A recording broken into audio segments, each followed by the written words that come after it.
Good morning, all of you. On behalf of the Committee on Public and Government Financial Management of the Institute of Chartered Accountant of India, I welcome you all to today's first lecture of learning series on insights of public finance.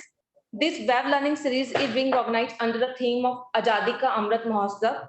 Today we have with us C. Ranjit Kumar Agrawal, Vice President ICI, C. Kamisha Soni, Chairperson CPGFM, C. Prasanna Kumar Sir, Vice Chairman CPGFM, CA Gopal Krishna Agarwal, eminent expert on economic affairs, and Dr. Rajiv Kumar, Associate Professor of SRCC.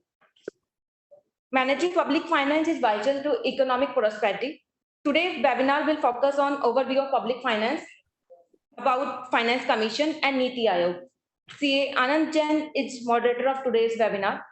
CA Anand Jain is a law and commerce graduate and fellow member of ICAI. He is serving Indore branch since last 13 years and had been the youngest elected managing committee member. He has served as chairman of Indore branch in 2022-23 and also taken responsibility of serving as SICASA chairman 2016, secretary 2017, and CBE chairman 2018 of Indore branch. In his tenure as chairman, the Indore branch has organized 230 landmark programs and had been adjudged as best branch and best SICASA of ICI at national regional level. Now I would like to invite CA Anand Jain sir to take over the platform as moderator. Thank you, madam. It is a great pleasure to moderate today's session. Moving ahead with the session, I would like to request CA SN Gupta ji, Joint Director, Technical Directorate ICAI, to give the thematic introduction of the session. Over to you, sir. So thank you very much, and good morning to all of you. So on behalf of ICAI, I welcome you all to this first webinar of the learning series on Insight of Public Finance. This is a very important area actually. This learning series is being organized by the Committee on Public and Government Financial Management under Azadi Ka Amrit Mahotsav. I welcome our Honorable President, Vice President, CA Ranjit Kumar Agrawal ji, for sparing his valuable time out of his busy schedule and joining this first lecture on learning series. I also welcome CA Kamisha Soni ji, Chairperson, and CA Prasanna Kumar ji, Vice Chairman CPGFM, for joining us in this learning series. I feel honored to welcome our keynote speaker, CA Gopal Krishna Agarwal ji, an eminent economic affair expert and distinguished speaker, Dr. Rajiv Kumar, Associate Professor, Department of Economics, Shri Ram College of Commerce, who possess vast knowledge and experience in the field of public finance and government accounting. Government plays an important role in nation's progress, and its finance contribute a lot to the country's economy. Public finance is the management of a country's revenue, expenditure, and debt. Public finance deals with how a nation manages its finances. The public finance is primarily concerned with efficient allocation of available resources, distribution of income among citizens, and stability to the economy. Today's lectures will provide us an overview of public finance, that is how the public finance are managed at different tiers of government, what kind of various components of public finance are involved, how the operations of these government funded funds are being governed. The fiscal and the budgetary function will also be discussed. Government is taking several initiatives to improve public finance and government finance in India. ICI, as a partner in nation building, is also involved in ongoing accounting and financial management reforms in Government of India. ICI supporting the government in capacity building of officials of all the tiers of government and implementation of accounting and financial management reforms in Government of India. I hope the viewers will be benefited from the deliberation of the learning series. I once again wholeheartedly welcome all the viewers. Thank you very much. Over to you, Anandji, for your further proceeding, please. Thank you, sir. CA Kamisha Soni, a Central Council member of ICAI and MCOM and Law graduate. She is serving her third consecutive term in the Central Council of ICAI. Presently, she is serving as Technical Advisor, International Ethics Standards Board of Accountants, New York, nominated member, Committee on Government and Public Sector Enterprises Accounting, South Asian Federation of Accountants, nominated member, Development Committee of XBRL International, Chairperson of Professional Development Committee and Committee on Public and Government Financial Management, Vice Chairperson, Ethical Standard Boards of ICAI, Independent Director at Ujjain Smart City Limited, nominated member of the National Institute of Public Finance and Policy, New Delhi. Apart from holding similar other national and international positions during her term of the Council, she has the distinction of being the first woman chairperson of Indore branch of CIRC of ICAI and of CIRC of ICAI and Board of Studies of ICAI. She has served as director of the boards of Madhya Pradesh Stock Exchange and Shubh Lakshmi Mahila Cooperative Bank Limited, and also as regional arbitrator at BSE and NSC. Anandji, thank you. Anandji, A woman challenging the challenges. Coming from the proud cleanest city of India, I request Chairperson of the committee, CA Kamisha Soni Madam, to give her welcome address. Thank you, Anandji. Good morning, everybody. First of all, I would like to welcome you all to this webinar learning series on various topics of public finance and government accounting under the initiative of Azadi Ka Amrit Mahotsav.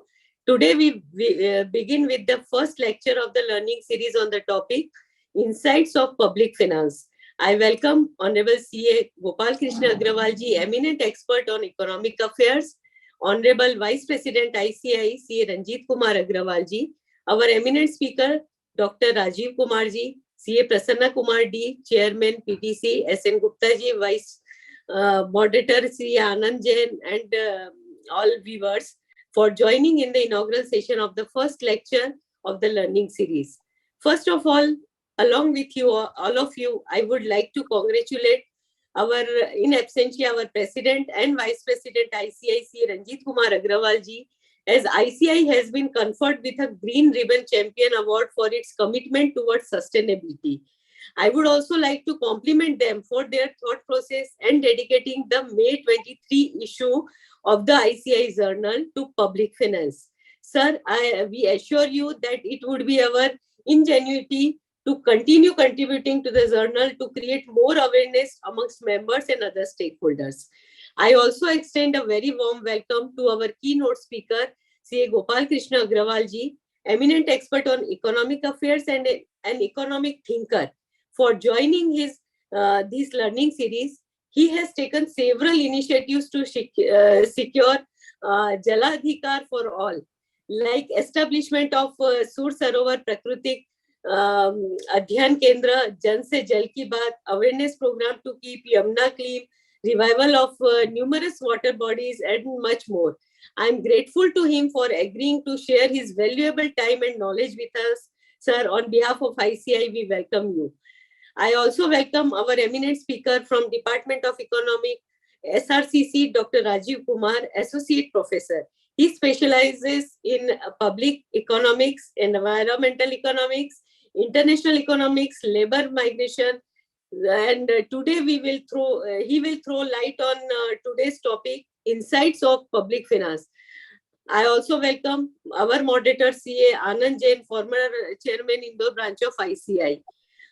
Before going further, first of all, I would like to give you all a brief overview of the committee's activity as a partner in nation building. The ICI through this committee is contributing to improve the accounting and financial management system in all tiers of government in India, including local bodies, and major activity of the committee includes sensitizing officials of various tiers of government in India by various means such as organizing workshop, developing relevant e-training module, and much more, and submitting technical inputs on various documents of Government Accounting Standard Advisory Board GAZAB in India and internationally on the documents of International Public Sector Accounting Standards IPSAS Board. And also committee is running certificate course on public finance and government accounting and formulating accounting standard for local bodies. Just I would like to share some recent development. ICI through this committee, CP and GFM, has signed a MOU with the Commissioner of Treasuries and Account, Government of Tamil Nadu, for knowledge transfer and skill development of their officers. The training are being continuously organized in pursuance of the said MOU. The committee is also representing to Ministry of Finance of other states to enter into similar MOU to support them in their capacity building initiatives. Recently, certificate course on public and government finance accounting run by the committee has been recognized by Office of C&AG for allotting marks while impaneling CA firms. This year, the committee has brought out short videos on various contemporary topics of public finance and government accounting domain and opportunities available in this field, which are available on our ICI Digital Learning Hub and also committee page. And about the today's webinar, management of public finances has always been a matter of discussion. It may be more dominant at critical times than that at times of relatively stability and prosperity, but it has always been and will remain a matter of concern. In this regard, public finance management plays an important role in developing the economy, as its growth largely depends on proper planning, resource allocation, and regulating adverse situations through creating fiscal and financial policies and budget to ensure the nation's growth. So ICI owes its responsibility to the government and society at large in ensuring effective utilization of public finance. The strengthening of public finance, especially in India, will require more efforts and resources, and CA can play a major role as a professional to help in evolving the system that is in tune with the development goals of the country. With these words, I welcome all the viewers, government officers, and members of ICI to this first lecture of the learning series, and hope that you all will be benefited from the discussions of the lecture. The viewer can also ask their query in chat box. ICI member can claim 2 unstructured CP hours by submitting a declaration online after conclusion of this event. So thank you very much and wish you all very happy learning. Now over to Anandji. Thank you, madam. And thanks for updating about all the initiatives taken by the committee to all the viewers and all our dignitaries and distinguished guests. Moving ahead, we are very much fortunate to have the Honorable Vice President of ICAI amongst us in this webinar. CA Ranjit Kumar Agrawal sir, though he is the man who does not need any introduction, but as our young members and viewers are connected throughout the nation, so I would just like to brief about, in short, about sir, a throughout academician with a consistent pursuit towards achieving the excellence, a technically affluent person who has been significantly contributing to the cause of profession. Sri Ranjit Kumar Agrawal has been elected as the Vice President of Institute of Chartered Accountants of India for the term 23-24. He is a proud practicing chartered accountant since last 24 years. He is graduated from the prestigious Kolkata University and also completed Company Secretary and DISA course of ICAI. He was elected to the 23rd, 24th, and 25th Central Council of ICAI. During his distinguished stint, he has chaired many committees and has several accomplishments to his credit. As a visionary reformist, he has chaired the Professional Development Committee of ICAI and implemented bank branch audit software, and also conceptualized and implemented UDIN, which was indeed a landmark initiative of ICAI. He was the convener of the group constituted to implement UDIN concept in the all SAARC countries, which includes Sri Lanka, Pakistan, Nepal, Bhutan, Bangladesh, Afghanistan, and Maldives. He has also led the ICAI group that presented the FRRB bill to the Joint Parliamentary Committee. As an expert in the professional ethics, he has been the chairman of Ethical Standard Board, which was instrumental in bringing the revised Code of Ethics after a gap of 10 years and implemented new Code of Ethics considering the guidelines in the accounting profession. As the Vice Chairman of Board of Studies, he steered major reforms in the process and their implementation. Out of the various groups formed for dealing with the various aspects of the CRET in the year 21-22, he was the convener of the group for examination related matters. With these words, I request Honorable Vice President of ICAI, Sri Ranjit Kumar Agrawal sir, to enlighten all of us. Over to you, sir. Thank you very much, Anandji, for the very nice word.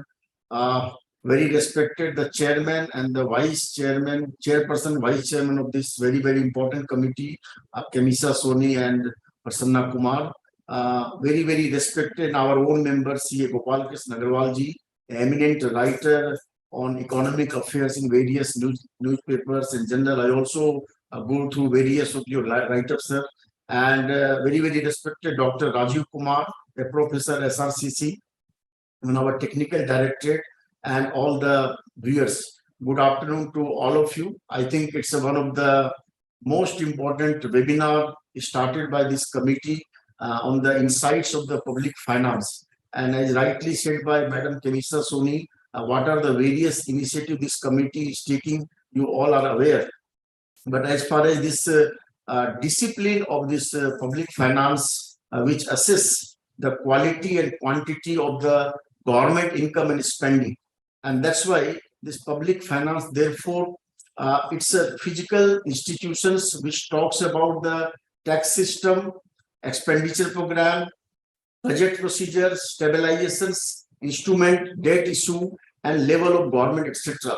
So these public finance, one of the most critical aspects of the any government in democratic setup.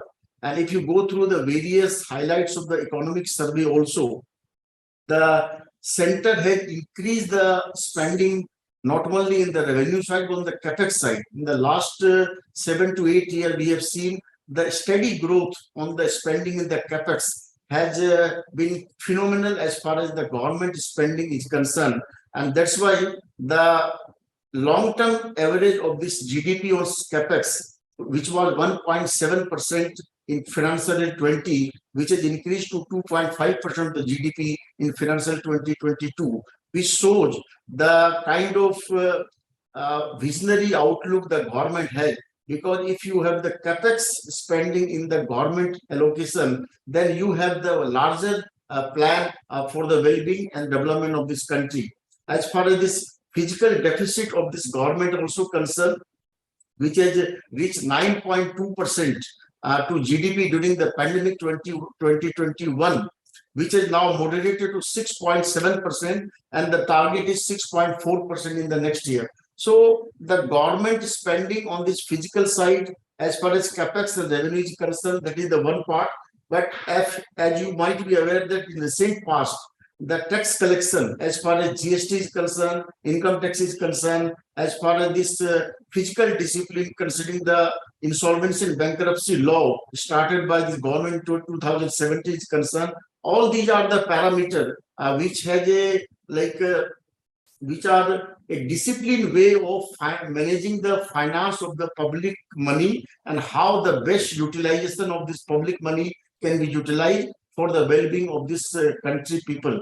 As far as this public finance is concerned, we are of the opinion that chartered accountants across the country, which are, I think, 3.7 lakh chartered accountants in this country, which are managing the taxation affairs in every nook and corner. If the tax systems are increasing, it's a more disciplined, more robust. If the director's collection is increasing, if the GST, recently yesterday, the taxation GST collection has come to 1.75 lakh crore, which is the highest ever so far. So all these parameters are indicating that we have a robust financial management system which is increasing in this country, coupled with the initiative of the government policy and the effective implementation of those policy by the chartered accountant across the country.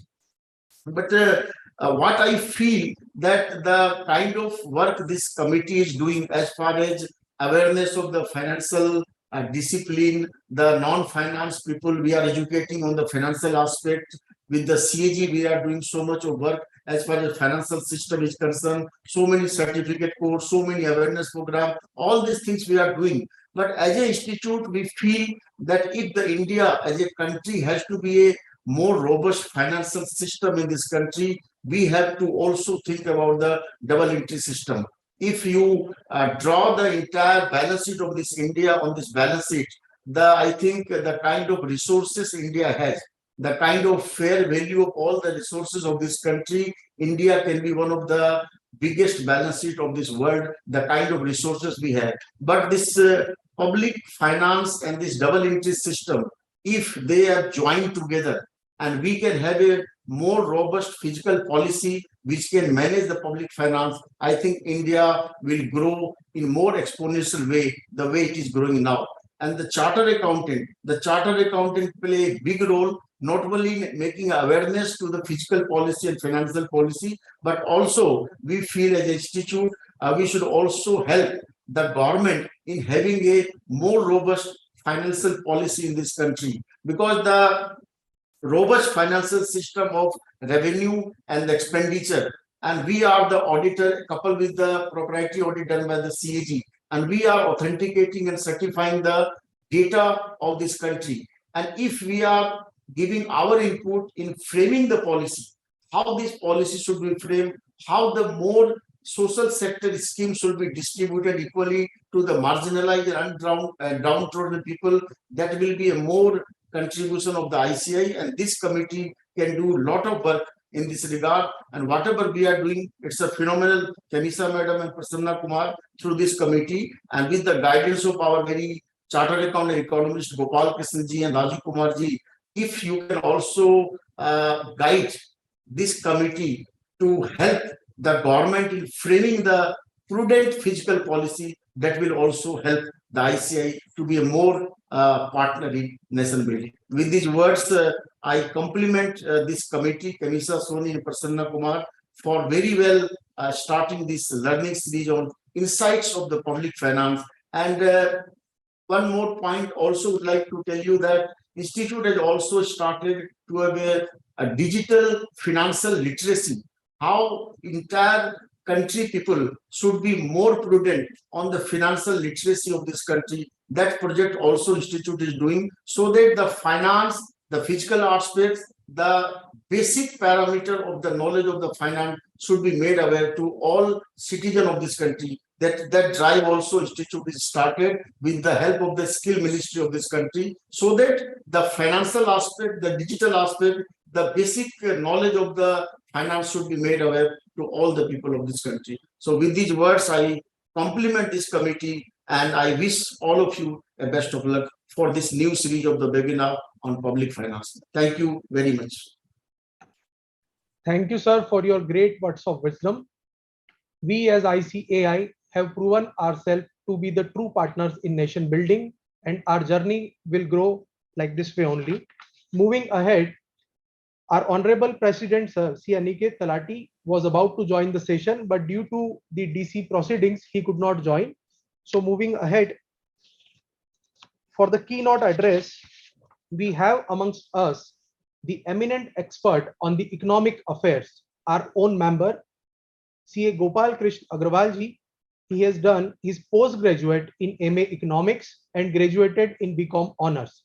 He is an independent director on the board of Bharat Petroleum Corporation Limited and ICSI. He is a trustee of India Policy Foundation and Dr. Mukherjee Smriti Nyas think tanks. He is an economic thinker and writes extensively for newspaper, financial journals, and deliver lectures in seminars and conferences.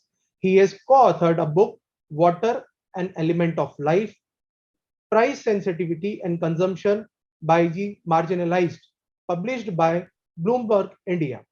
He was a member of the Board of Governors at the Indian Institute of Corporate Affairs, a think tank of Government of India.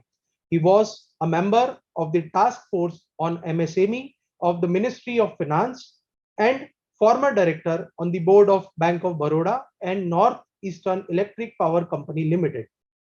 He was a government nominee on the Central Council of the Institute of Company Secretaries of India. He has initiated various public welfare projects like Jaladhikar Foundation, Nagrik Manch, Shri Ji Gosdan, Milk Cooperative Movement, etc. We are very fortunate to have you with us, sir. I request you to please give keynote address on today's session. Over to you, Gopal Krishnan, sir. Thank you, Anandji, for moderating this session so nicely.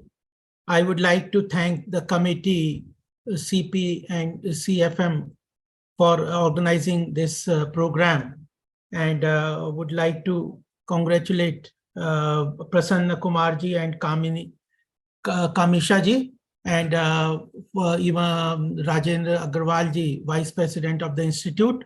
I always take pride in my association with this profession, and also the technical director, Shri S.N. Gupta ji, other technical team, institute members, etc., and my co-panelist here, Shri Rajiv Kumar ji, who will give the technical details and the other details of this very important subject, and all my professional colleagues who have joined through this online series. It's a very important topic, as has been mentioned by Kamisha ji, Ranjit ji, S.N. Gupta ji, and we all know that how important the public finance is becoming across the globe.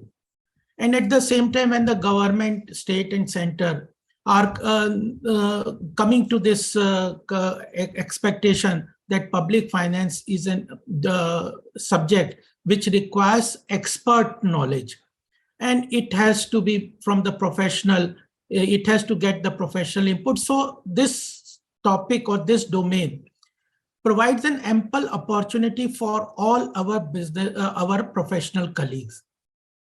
If I have been working on the public policy domain in the government and from the party or other institutions, etc., one thing I would like to underline here is that India has certain deficit on the public policy domain knowledge side. We have to develop a lot on this areas, and this public finance, public policy, the domain knowledge expert on this field have tremendous opportunity for their aligning their career to this whole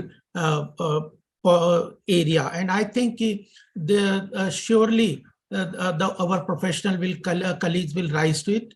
Second aspect I would also like to underline is when we talk of economic development and growth for the country, at times it was only thought that the economist will define how the economy will move. I have been emphasizing and I have been telling on different forums that economy moves when business, finance, and economists together come on a platforms to formulate the economic growth policy of the government. And this is one important thing where our professionals who have very good knowledge of business and finance, along with this, many are associated with industries, those who have practical knowledge of the things. And if they come together, they work together in policy domain with the economist and the bureaucracy, the Indian economy, which is poised for a very strong jump in this Amrit Kal, when we complete 100 years of our independence in 2047, in this 25 years, Indian economy is poised for a very strong leap jump. But this also requires that we all collectively work for it. We have a lot of demographic strength, but what we lack is capital. Capital is one area where we have a lot of requirement if our economy has to grow. So that also is fulfilled here.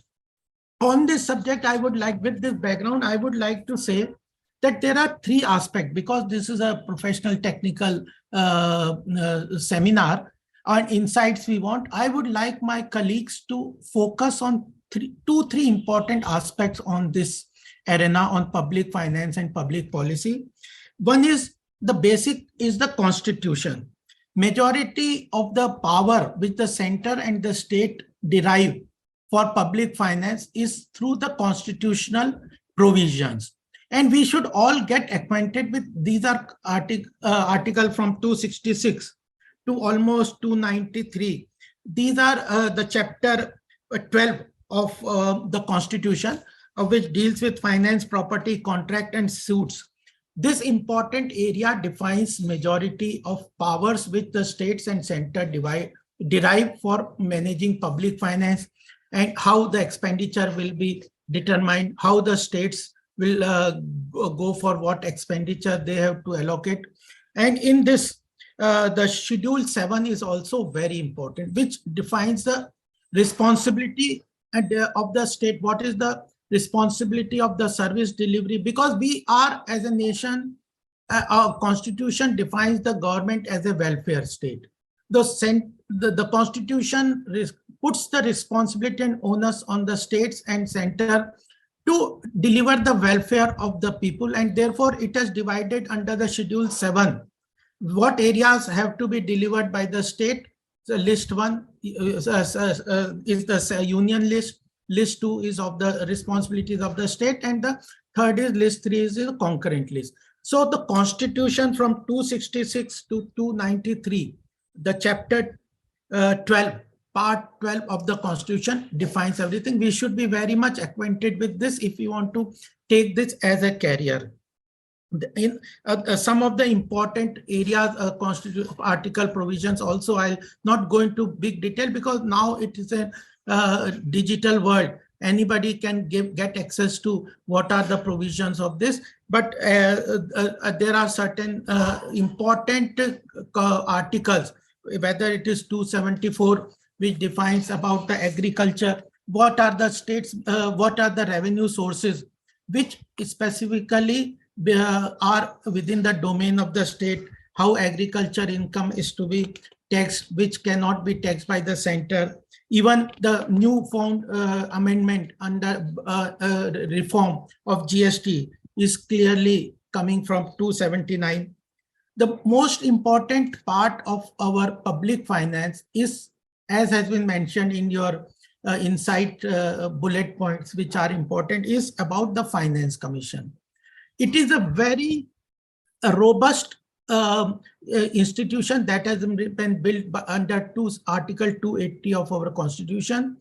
There are several Finance Commission. It is the 15th Finance Commission which has currently is in operation and which determines how the center state, because majority of the resources, taxes, etc.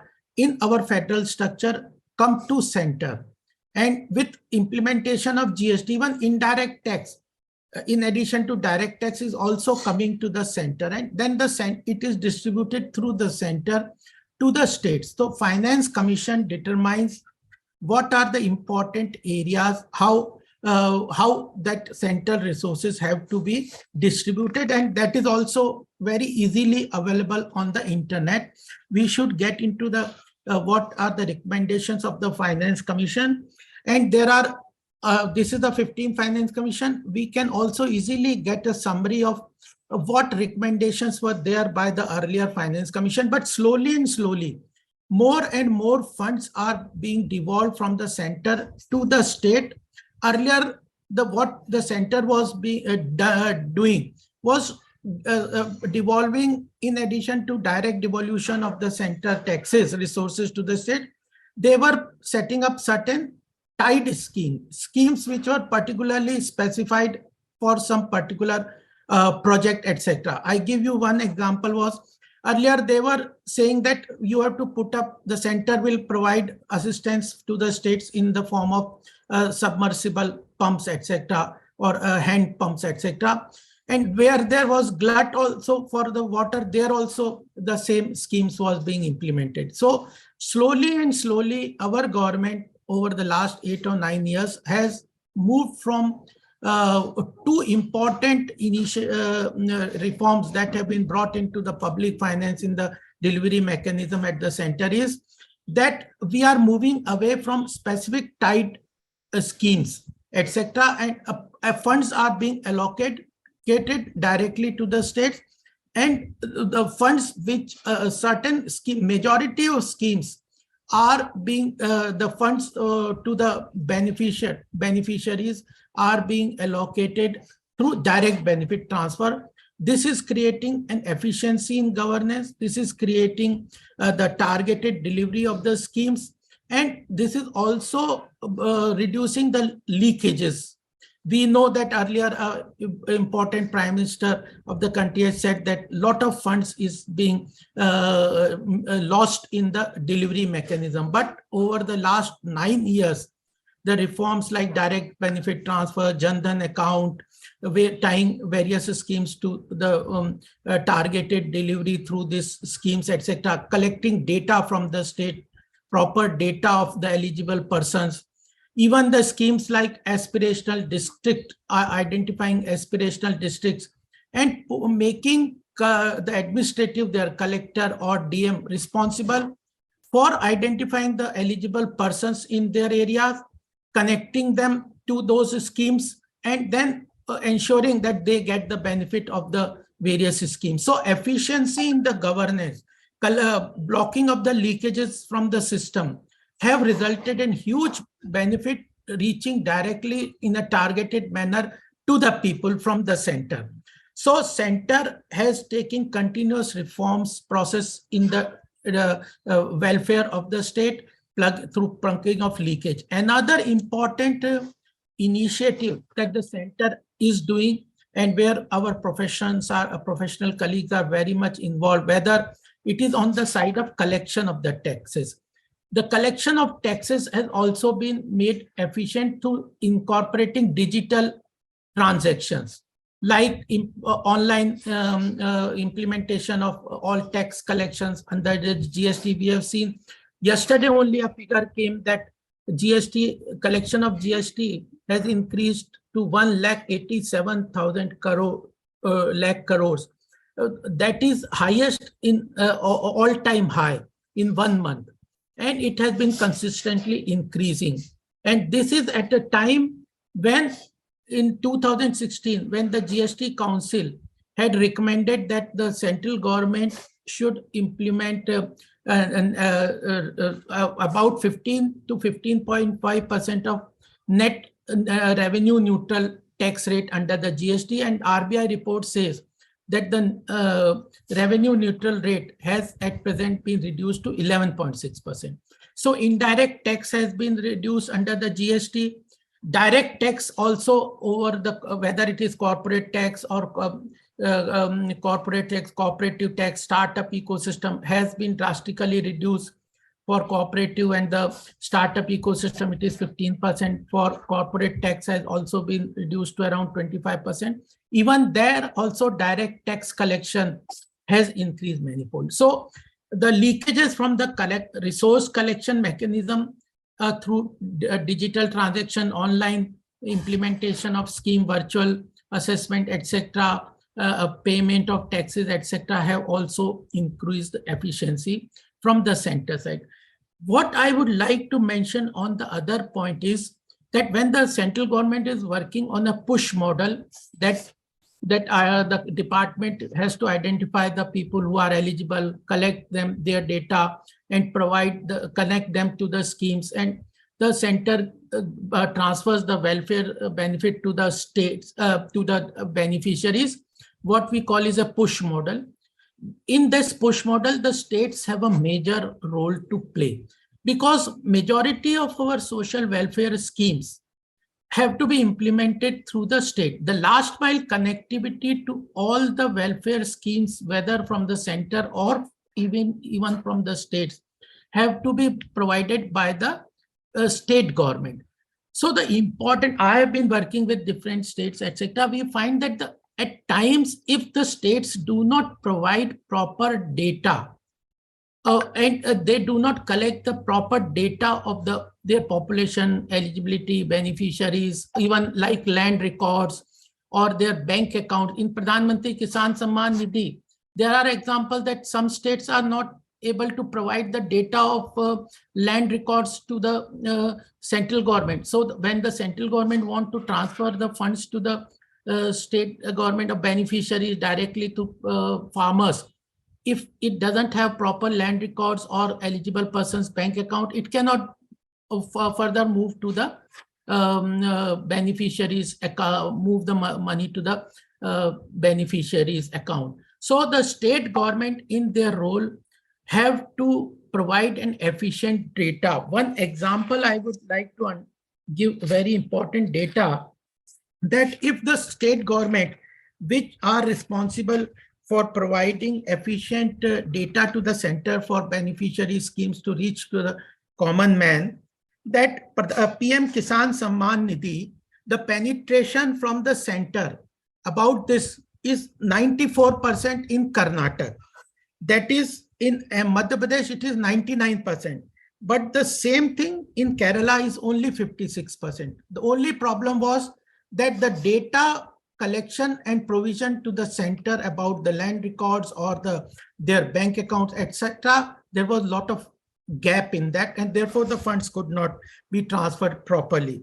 Similarly, the new flagship company of Har Ghar Jal, the Karnataka state has a penetration of 67%, but that is in West Bengal is only 32%. And in Gujarat, it is 100% penetration.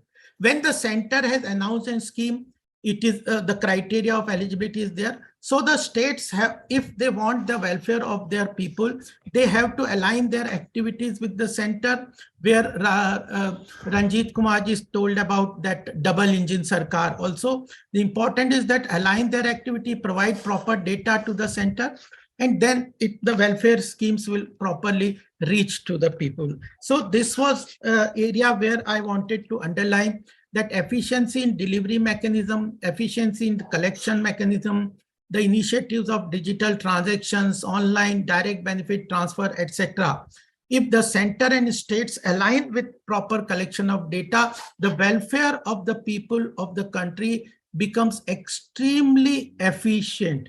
And the president in her budget, in the budget speech in the parliament said that in last 9 years, 28 lakh crore were distributed through direct benefit transfer to the common man's account. And in that process, more than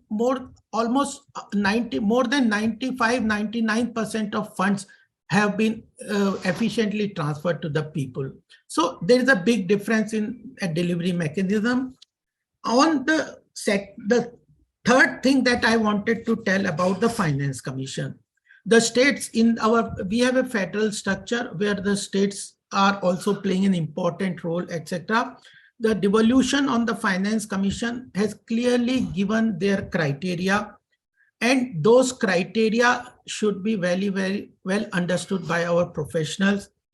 Because if we are assisting the states, to manage their fiscal balances, etc. So these criteria, how to efficiently perform better on the devolution side, so that they get maximum benefit from the Finance Commission's devolution mechanism. These areas are also very important for us to consult to the state government, whether it is the disparity of the income, how the states are managing them, what area is their population, what is the criteria. Third criteria, important criteria, is the population.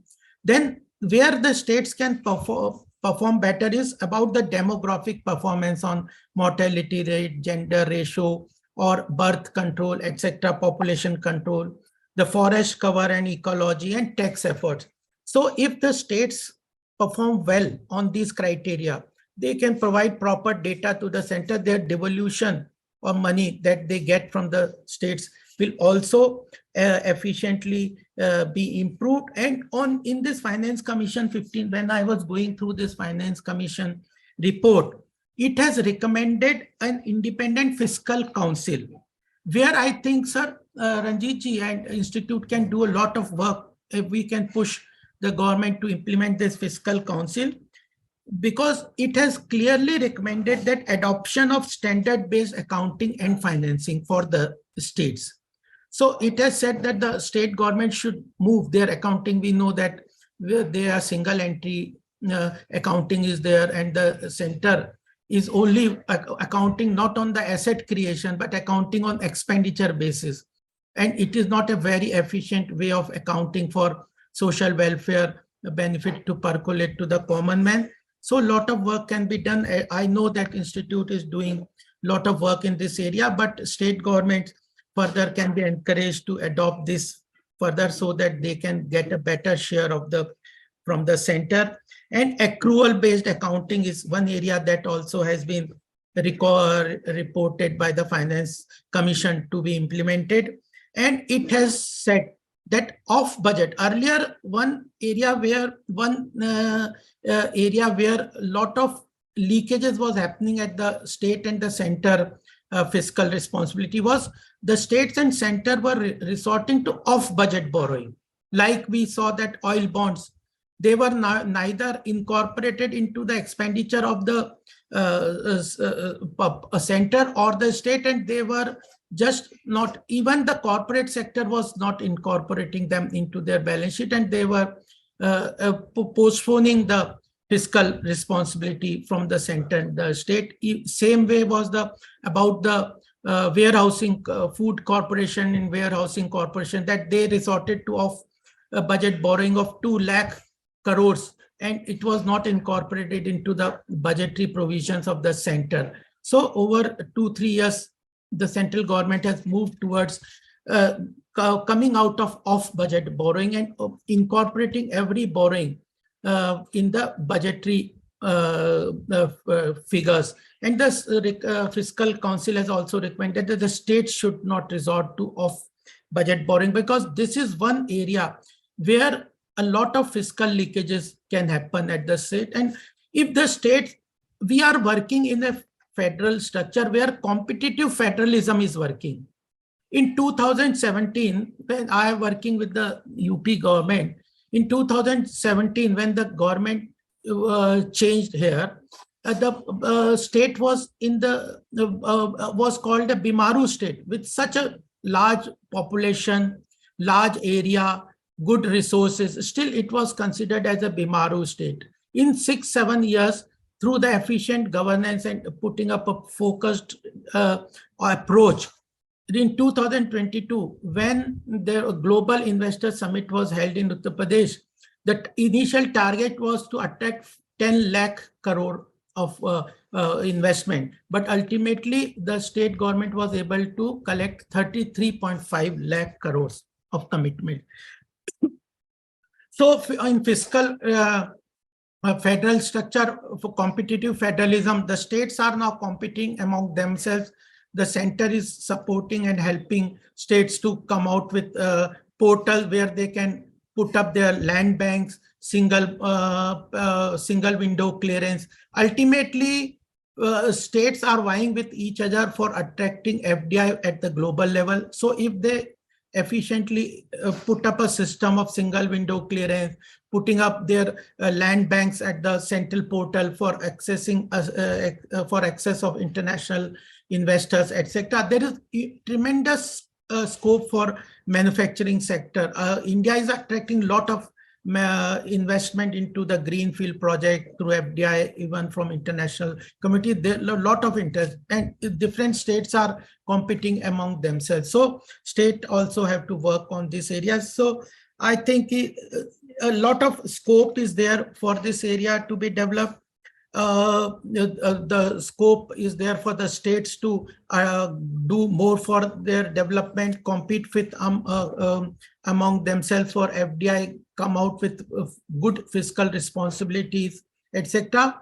In the last point that I would like to mention here is, pandemic had created a lot of disruptions in the international arena, economic area. 3 important economies in the world which were driving the economic development and growth across the world were US, Europe, and China. Post-pandemic, in the disruptions, all the 3 economies are at some point of some trouble. Macroeconomic parameters which 3 define the growth of the economy are inflation, recession, and fiscal deficit. And if we see US, it is reeling under inflation post-pandemic time. After 40 years, the inflation is highest in US. Europe is reeling under recession. Continuous, one country after another country is reeling under recession. And because of management of inflation and recession, they are also finding a problem. Major developing economies or emerging economies are facing the problem of fiscal deficit. China, which was growth catalyst for the world economy, because of lockdown and other problems, etc., is also facing problems of it, that it is not one of the it is not growing as fast as it was at earlier point time. Indian economy is an outlier. It is out of recession. It is one of the fastest growing economy. The infrastructure is being built by the central. The state governments are working through cooperative federalism. And on these three parameters, inflation, recession, and fiscal deficit, which are important part of public finance, is that inflation is under control. The RBI who is main responsible as an institution to manage the inflation has set up a target of 6%, and it has last figure was less than 5.7% of fiscal deficit at the center. The state government, there are certain states which are not managing their fiscal responsibility, but majority of states are now aware of this importance of attracting FDI, and they are managing their fiscal deficit, etc. And the glide path for fiscal deficit has also been, inflation has also been quite well set up. So inflation is under control. Indian economy is out of recession. On the fiscal deficit side, center has clearly put up a glide path for controlling fiscal deficit, which is at present around 6.7%, and by 2025-26, it has to be brought around 4.5% of GDP. We are growing at a very fast pace. So in addition to that, this is an important area. So all the three macroeconomic parameters which support public finance of any country are well within good setup for creating an ecosystem of investment for India. So post-pandemic disruptions have also created an opportunity for India to become the manufacturing hub for the global economies. And in addition to various infrastructure spending, the government is working on proper sentiments. And we see at present lot of interest of global investors. They clearly are saying, whether World Bank, IMF, everybody is saying that the economic activity is shifting towards India in the coming decades. We all as a professional colleagues have lot of common interest that if the economy grows, our whole career, our whole participation in the economy grows. And we can be the leader in the catalyzing the India's economic growth, and therefore a lot of opportunities are coming our way. We and I congratulate the institute for setting up this committee, working on this field, encouraging our professionals to work in this field, creating an awareness to them about the importance of this field, and ultimately if the economy grows, we all will be benefited. So 3-4 important areas that I had underlined and I would conclude my speech here is that the Constitution provides the basic parameters for the fiscal public finance. Then Finance Commission reports are very well easily available to all of us. They give a very detailed report about how the devolution, etc., collection of tax, etc., will take place. And the third is the economic parameter, macroeconomic parameters that are coming our way. And one important point I will also add is about the panchayat, local bodies. Local bodies have a lot of role, whether it is the panchayat or municipal corporation, etc. And their health is quite bad in many areas. They are now, their finance have ought to be improved, and our institute can play a very big role in increasing the efficiency, because they are also going for bond issues, increasing the service charges, collecting service charges directly for their provision of water, electricity, sanitation, etc. So we can start with assisting and advising local bodies to improve their efficiency. And ultimately, I have been to US and other countries, we have seen that in one area there are 2 or 3 local bodies, municipalities, and they vie with each other in a competitive way for people to join them. So if they provide an efficient service to the people and at an efficient cost, they can improve their finances. They are going for bond issues, etc., etc. So local bodies also provide, panchayats and local bodies provide a lot of opportunity for us.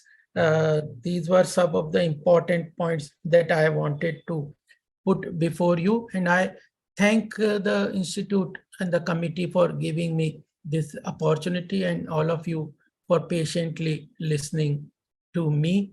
Thank you very much. Before Anandji start further proceeding, just Gopalji, one query we have.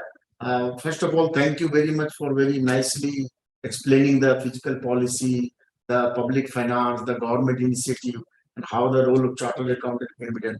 Sir, this urban local body and local body you were mentioning, we and Kamisa ma'am had met the CAG, and we jointly are working together in this implementation, monitoring, and various initiatives of the local body. That is the one part.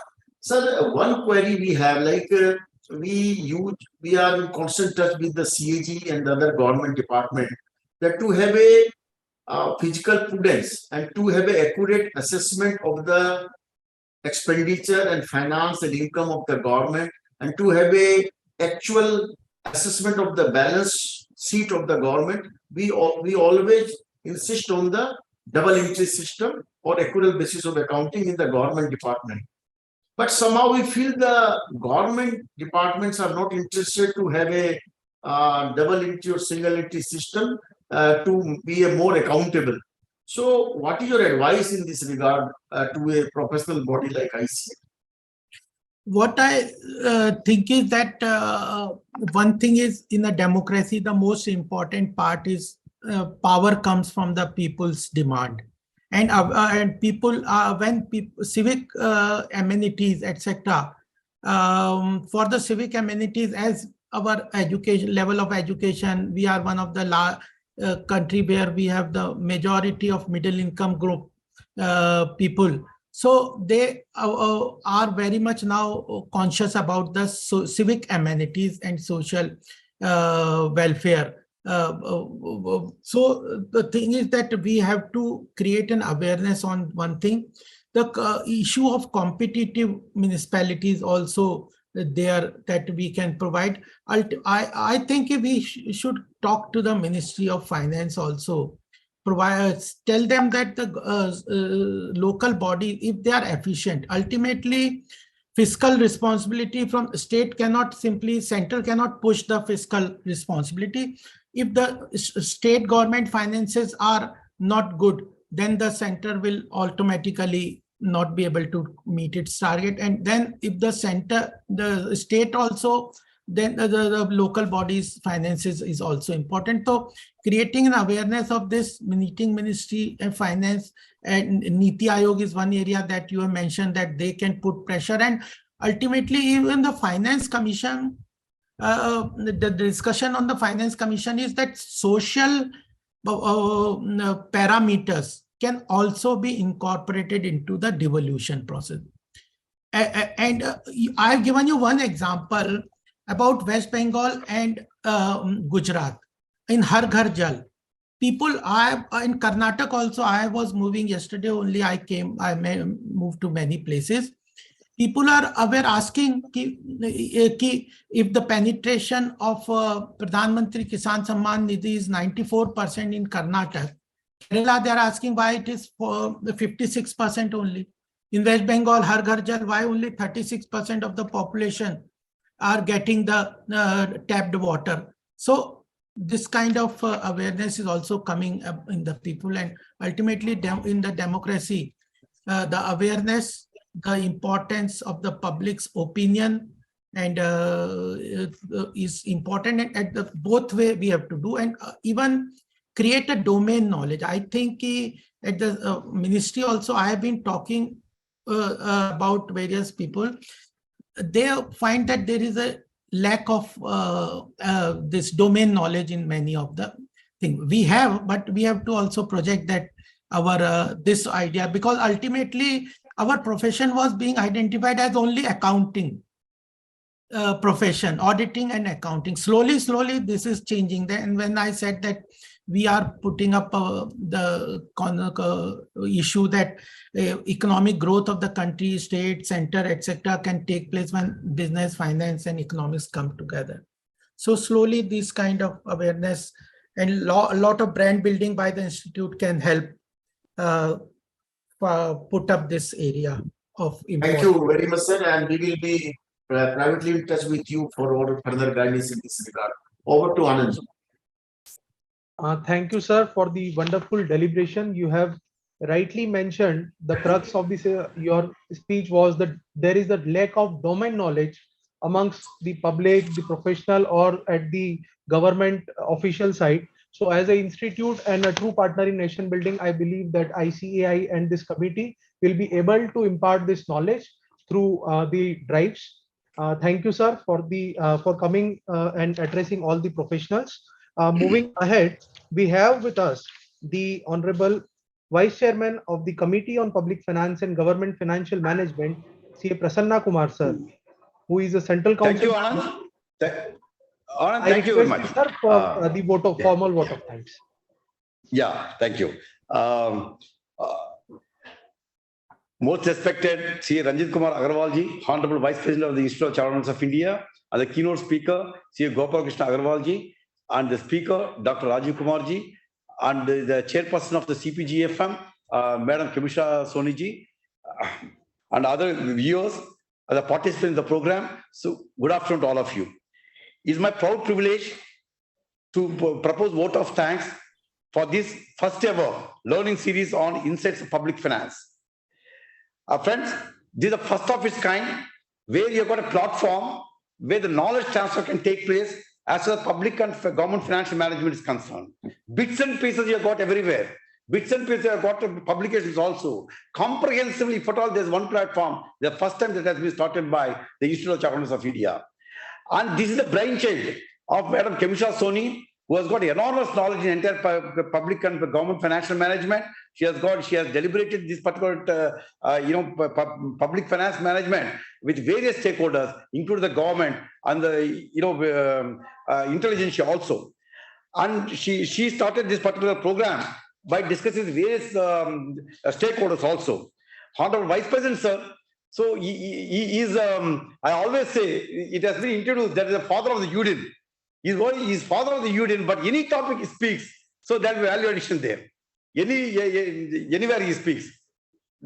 So he has spoken very nicely about important governmental financial management related to fiscal discipline, GDP, economic growth, infrastructure, capex, and creating wealth for the government. There's so many aspects that have been dealt with by him.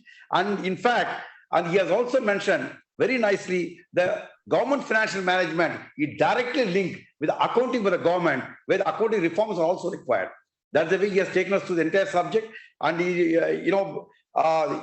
by through virtue of his speech, Honorable Vice President, sir, you have given us a roadmap, further roadmap of the committee. We are sure that will rise to the occasion. Thank you very much for not only participating, sir.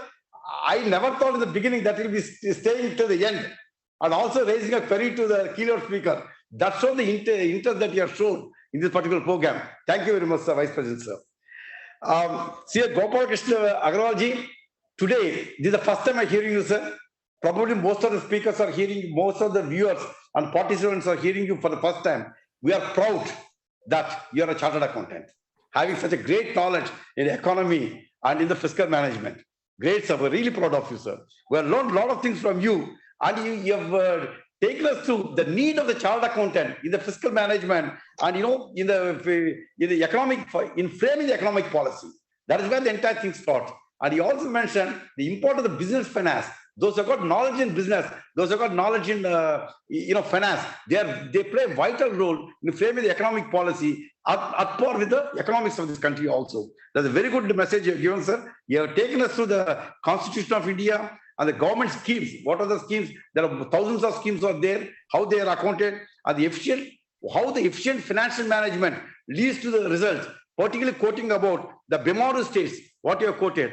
Well, I never knew what is BIMARU. While you are speaking, I have just seen in the Google and understood what is BIMARU and how that has been transferred to certain state governments. These are all very important things, sir. This is certainly a roadmap. And finally, you also told that the charter account's role, what should be played in fiscal council. We never knew about that. Certainly, we'll study, like the Honorable Vice President has said. We'll be in touch with you, sir. Maybe we'll take the liberty of taking a lot of your time to see that, whatever the endeavors that you have in the committee, that should see the light of the day, and it should be ended, the logical conclusion should be there. So we look forward for your contribution in this area also, sir. So I also thank in advance Dr. Rajiv Kumar, who is going to make a great presentation, and his biodata itself speaks a lot about his caliber. We are sure he is going to give a great presentation today. I also thank all the participants, and participants today, they include not only chartered accountant, some of the stakeholders and government officials also. So I thank you, all of you. The kind of beginning we made today is a great source of inspiration for us to continue this learning series, so that whoever continues to attend this particular program will certainly benefit, and not only personally, to be a partner, true partner in national building. Thank you very much, sir. Thank you. Thank you. Thank you, sir. So this brings to the end of our inaugural session. And now we will move forward for the technical session. As this is the first lecture in this series, and today we have amongst us Dr. Rajiv Kumar sir, who will be deliberating on the overview of public finance, fiscal and budgetary functions, role of Finance Commission and Niti Aayog, and fiscal federalism in India. Dr. Rajiv Kumar is PhD in economics, MPhil in economics, MA in economics, BA with economics. He has also completed UGC NET. He is having a vast experience of 20 years, and currently he is associate professor at Department of Economics, Shri Ram College of Commerce. He has presented various research papers and wrote several articles in leading newspapers and journals. With these words, I request Rajiv sir to please enlighten us on today's subject. Over to you, sir. Thank you, Anand sir. Respected Vice President, CA Ranjit Kumar Agarwal sir, respected Honorable keynote speaker, Gopal Krishna Agarwal sir, Honorable Tanisha ma'am, Chairperson of the CPF and GA, Honorable Prasanna sir, and all the participants, viewers of this program. Very good afternoon. I would like to have a discussion on public finance, its role in the economy, along with other aspects like Finance Commission and Niti Aayog. I would like to share my presentation.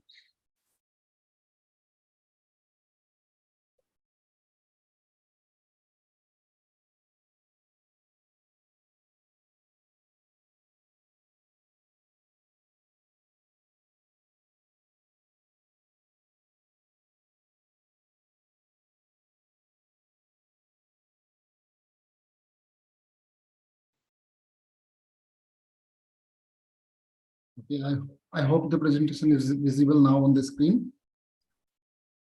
Yes, sir. Yes, visible. Okay, Yeah. Thank you, sir. Of course, after Gopal sir has spoken a lot and so comprehensively, it becomes all the more challenging for me to speak on the same topic. Yeah, but it's going to be more technical, as Anand sir has mentioned. So we begin with the overview of the public finance.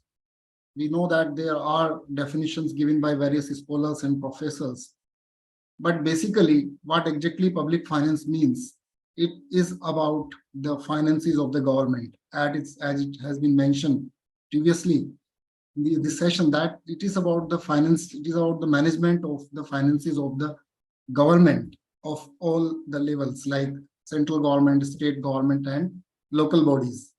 So public finance is basically the management of the expenditure as well as revenue of the government. But if we say like this, it really narrows down, or it undermines the scope of public finance. With the immense growth and development in the world, particularly in country like India, where we have experienced very high rate of economic growth, the role of public finance has increased vastly. Now it is not limited to managing expenditure and revenue of the government, but rather it has expanded to cover various aspects of the economy. As Gopal sir has mentioned, that the public finance has to address not only economic growth, it has to address redistribution of income and wealth in the society. It has to address stabilization in the economy. It has to address coordination among various departments, ministries, central, states, and local bodies. So, without going into the definitions which are shared on the PPT, we can directly move to the contents of the public finance. Why exactly public finance is required? If we ask a question like this, that why public finance is required, the first question which arises is that, do we need a government? Do we need a state? What is the need for a state to exist? State government is required. State is required, a central government, or whether we call it state government. So we call that as a state. A state is required to ensure that the economic activities function smoothly. In the absence of state, there will be anarchy. There will be absence of law, and therefore the functioning of economic activities become really impossible without state. So a state which can be a minimalist state, which can be a welfare-oriented state, or which can be a full-fledged socialist state. It depends upon what state, what level of governance a country has, but there are certain minimum functions which have to be met by a state, by the government. Some minimum functions, like mentioned here, basic functions which a state must fulfill towards the smooth organization of economic activities. And here are these 5 functions mentioned on the PPT on the left-hand side, from which we derive the area of the public finance. So public finance basically is that it covers variety of needs of the economy, but the basic needs, the most necessary needs which are to be met by a state are shown on the left-hand side as property rights or legal rules of entitlement, because the government has to define property rights over goods and services in the economy, in the absence of which it becomes for the markets to function, because we can't exchange those goods and services which don't have legal rules of entitlement or ownership. So therefore, property rights need to be well defined by the state, and they must be protected through law. So therefore, we need elaborate system of contract laws. We need rules in place for carrying out smooth, reliable, and certain exchange of commodities.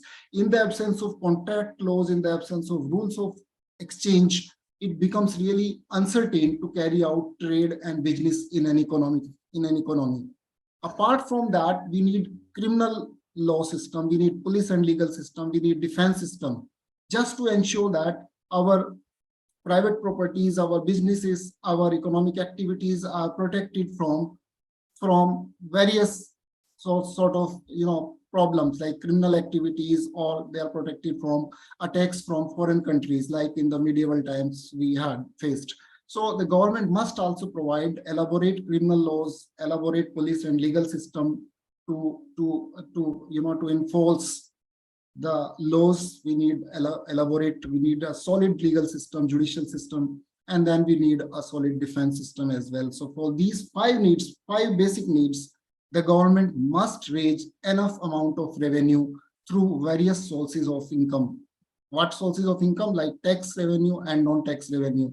The government must raise enough amount of money. But remember that these 5 functions pertain to a minimalist state, a state which confines itself or limits itself to only basic functions to provide framework for the markets to function in the economy. Now, if we look at a modern welfare state, a modern welfare state has much wider scope, much wider role in the economic activities, which are elaborated on the right-hand side in the box. We have shown 5 major roles for this modern state. A modern state is considered a welfare state, a state which works in the best interest of the public. a state which is benevolent, a state which is omniscient.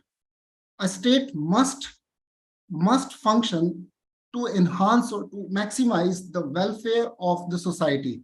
And therefore, to achieve highest welfare of the society, maximum welfare of the society, following 5 functions are added to the basic 5 functions: allocation function, stabilization function, distribution function, coordination of the state functions, and last one is paternalistic role of the state. Allocation function basically refers to allocation of scarce resources in the economy in the most efficient manner to achieve highest level of output, to achieve highest level of welfare in the economy. In fact, if markets in an economy function efficiently, then there is no need for the government to carry out allocation function. So allocation function arises because the markets do not function efficiently, or they rarely function efficiently. Because of inefficiencies in the market system, we need the government to intervene. Now, what sort of inefficiencies are present in the market system? Several types of inefficiencies have been observed in the market systems. One is presence of public goods. Second is presence of externalities. Third is presence of incomplete markets. The markets which are not complete in that sense that they do not provide the goods and services for which people are willing to pay. So we have variety of problems which can occur in the functioning of the markets or competitive markets. You can see the right hand side box shows these 6 major issues which require the government to perform allocation function. So resources in the economy which are scarce are to be distributed in various directions to ensure highest level of welfare of the society or highest level of welfare of the economy. So we see that there are public goods, there are externalities, there is the problem of imperfect competition like monopoly, oligopoly, and imperfect and monopolistic competition. Then we have incomplete markets. Then we have some problem of complementary markets. And last one, we have unemployment. Though actually each of them requires a detailed discussion, but due to the lack of time, I will just confine myself to some introductory discussion on each of them. Public goods are those goods which are non-excludable and non-rival. And the goods and services which are non-excludable cannot be sold in the market. Basically, markets cannot provide to the society those goods and services which are non-excludable. Now, what are these non-excludable goods? Non-excludable goods are those goods which for which we cannot prevent anyone from consuming them. For example, defense. If the defense is prepared by the government, if defense is provided by the government, then every citizen, everybody in the country is equally protected. Nobody can be excluded. So non-excludable goods are those goods that from which we can't exclude anybody. Whether the person has paid for that good or not, he will get to consume it. So non-excludable goods particularly are not sold in the markets, or you can say markets are not capable to sell non-excludable goods. Therefore, the government must provide these goods itself. You can see an example of variety of goods here in this classification, though of course we can't go into the detail of each of them. In fact, whatever goods and services the society consumes, all the goods and services produced in an economy can be classified in this type of pattern according to these 4 characteristics: excludability, rivalry, non-excludability, and non-rivalry. So if a good is excludable and rival, it is treated as private good. And if it is a good, if a good is non-excludable and non-rival, it is treated as public goods. And between the 2 categories of private goods and public goods, there are intermediate categories also, like mixed goods. Mixed goods like which have one of the characteristic of private goods and one of the characteristics of public goods. So these goods are called either club goods or common property resources. But given this classification, the only thing which I want to point out today is that the goods which are non-excludable cannot be sold in the market, because a market system functions only when it is possible to allow the consumption of the goods and services on a selective basis. That means people who actually pay for the good and service can only consume.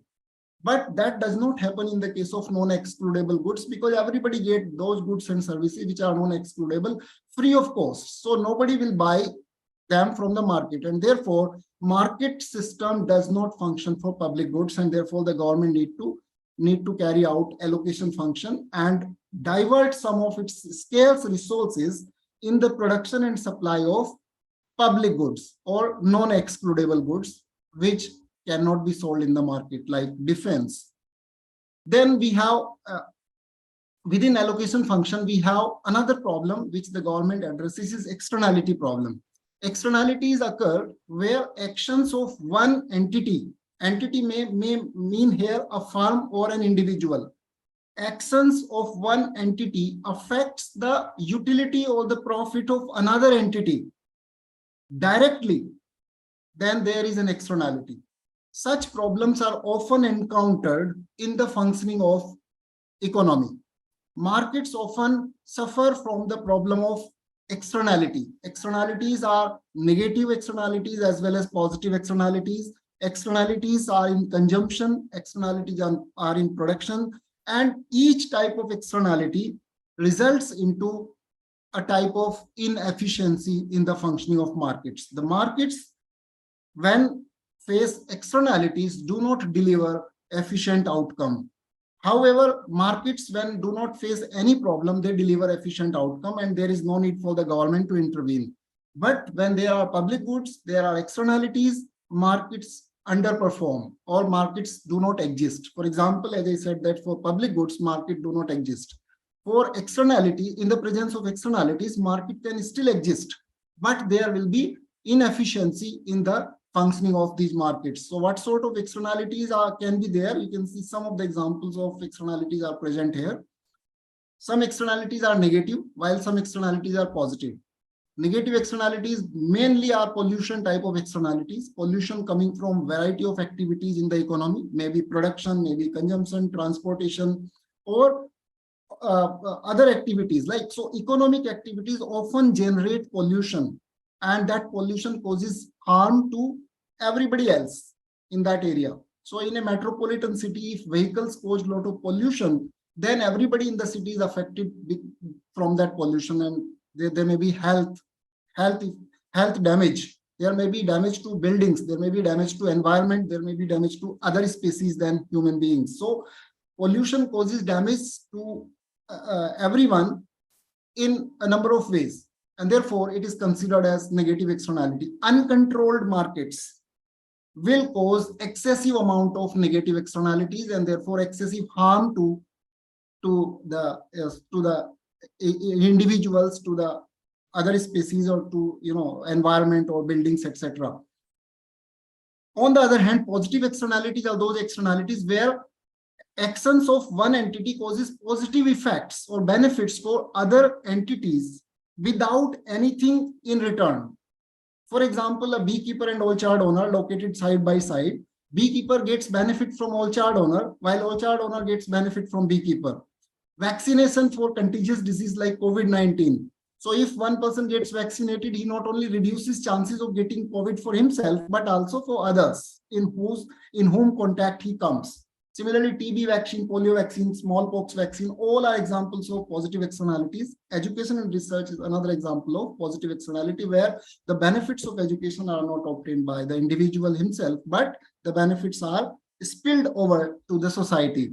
And therefore, in the case of positive externality, the government need to intervene, because the activities carried out by the market where positive externalities are present will be less than what the society desires. For example, education, unless supported by government through subsidy, the educational level in the country will remain less than what society requires. Therefore, in the case of negative externalities, the government must intervene and impose restrictions on those activities, maybe a fee, maybe a fine, maybe a regulation or law prohibiting or reducing such activities.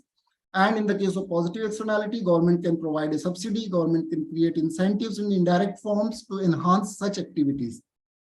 Okay, moving ahead, we look at stabilization function. Stabilization is another important function of the state, where the state government tries to ensure that the inequalities in the societies are not extremely large. Inequalities need to be within acceptable level, which exactly means that their distribution of income in the society should be fair or equitable. You can understand it like the gap between rich and poor should not be too wide. The gap should be acceptable, should not be much more than acceptable level of gap between rich and poor. However, the term the distribution function, however, the distribution term refers to a wide policy of the government, wider policies of the government, which are launched in the form of affirmative actions. Maybe the government is providing direct income support to beneficiaries, or the government is providing goods and services at a subsidized rate. So we have direct support mechanism, we have indirect support mechanism for the people through which the government can carry out this distribution function. Apart from that, government can resort to progressive system of taxation in the country, so that the large amount of tax, proportionately large amount of tax is collected from rich people than poor people. So distribution function basically, in few words, in simple words, we can say is a tax and transfer mechanism. Here we tax rich people more at a progressive rate, and we transfer money directly or indirectly to poor people, so that the inequality in the society is reduced. So distribution and allocation function are really two major functions of the government in modern times, because the modern state is a welfare state. It cannot allow too much inequality in the society. Therefore, distribution or redistribution is carried out by government at a massive scale in modern welfare state. The point B, stabilization function. Stabilization function basically refers to one of the functions of fiscal policy, where the government through tax and transfer system, through tax and expenditure system, carries out stabilization in the economic activities. When an economy has a large private sector, it is more likely to have fluctuations in economic activities. So you can see the example of West, US or Europe, Western Europe, or you can see other developed countries where economic activities often fluctuate. Sometimes there is a boom, sometimes there is a recession, and historically we have seen that there was a Great Depression. So to ensure that such type of phenomena the effect of such phenomena like boom and recession are minimized, the government needs to carry out stabilization function. And how government does that? If there is a recession, the government carries out expansionary fiscal policy. And along with RBI, the government can carry out monetary policy also. But monetary policy is not a domain of fiscal policy. So within the fiscal policy, the government carries out an expansionary fiscal policy in the times of recession.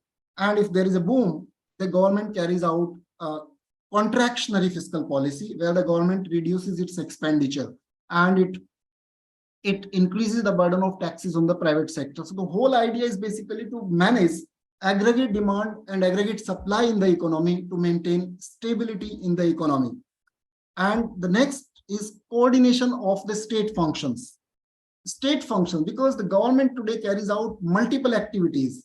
There are several ministries at central level and state level.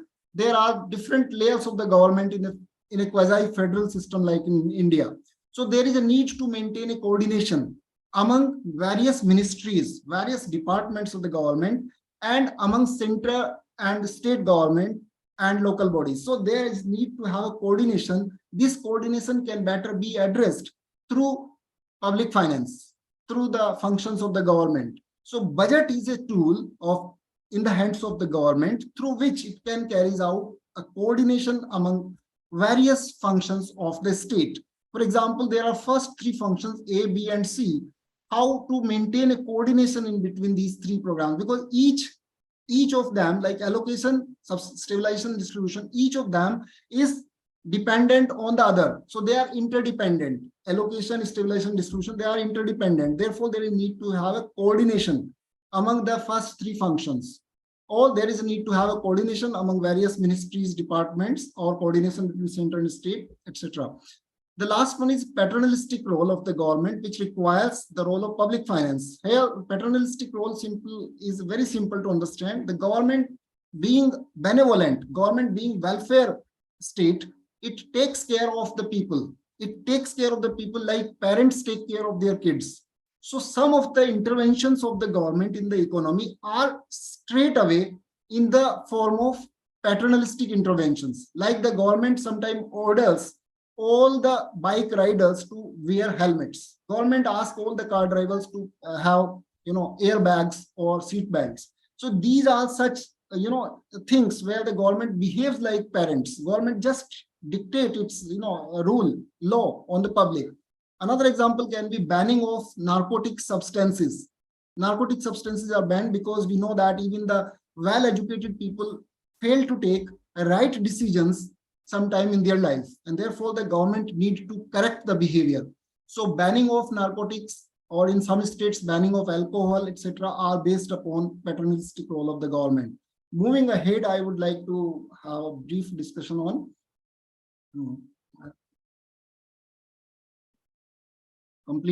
incomplete markets, which I mentioned in the allocation function itself. Incomplete market is that market where goods and services which are desired by people and for which people are willing to pay are not provided.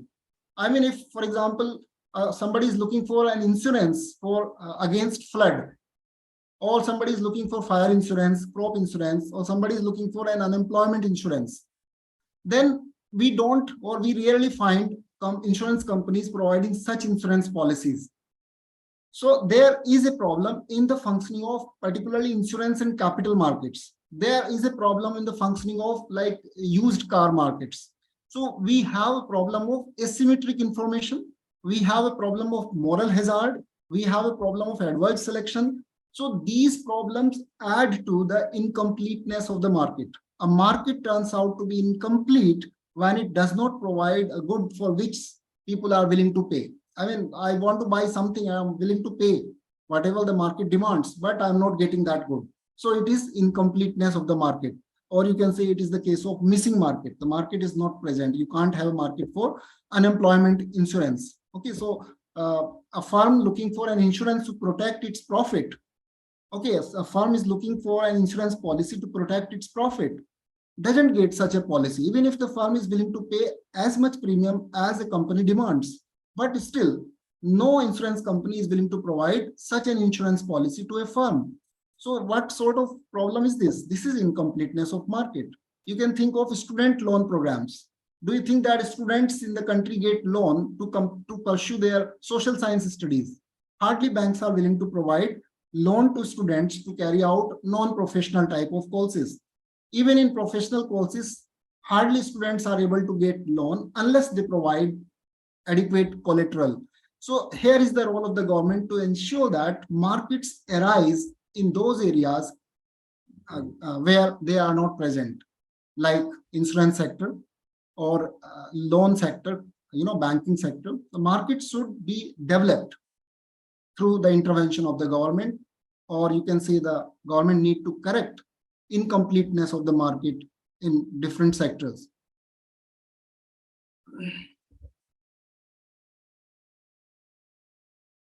I have to skip some of the PPTs because the time is very limited. We move to the fiscal federalism in India. As we look at the fiscal federalism, we must first look at how our political federalism is.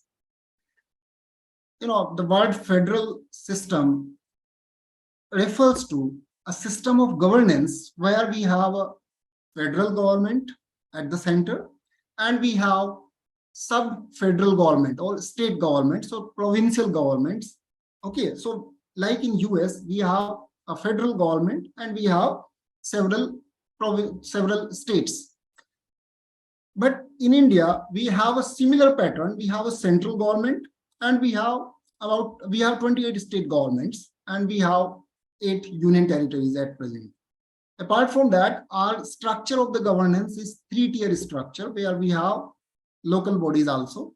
So local bodies are rural local bodies and urban local bodies, right?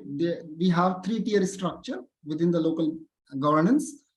So what exactly we see here is that political federal system in our country is highly biased in the favor of central government or union government.